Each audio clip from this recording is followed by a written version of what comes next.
Switch layers is a very useful function inside of Animation Studio Pro. Let me show you how it works, and then we can talk about how it's applied historically and other ways to consider creatively using it. I have a scene right here with 3 layers in it, and I've simply named the layers to match what's on them: triangle, circle, and star. You'll notice we can see all of these elements right now. In fact, if I go ahead with the triangle and make it a little bit larger, we can see it too.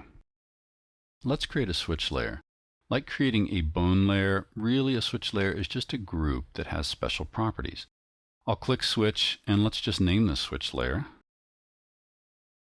and move it to the top of our stack right here. Now we can see all 3 objects right now. I'm going to shift select all 3 of those objects, click and drag them into the switch layer itself. You'll notice that now I can only see one. Even though the eyes are turned on, the layer visibility is turned on for each one of these layers, I can only see one. How do we change that? Well, you come up to the switch layer itself, highlight it, and now we see what would actually be animated if we were animating this scene right now.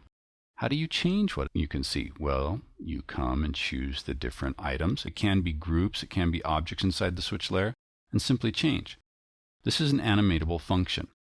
Historically, it's used to animate mouths and gestures real quickly for a certain style of animation that has abrupt changes where people expect to see that. There are a lot of modern cartoons that are on the television right now that do that, and commercials.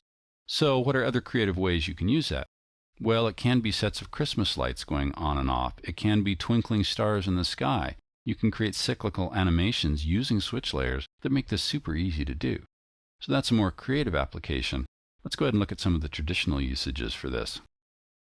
Typically for this style of animation, it allows you to, say, take hand gestures and quickly change between different types of presentations of hands. So you can do specific artwork and simply switch between them real quickly. Now this creates for an abrupt type of change, but that's okay for this particular style.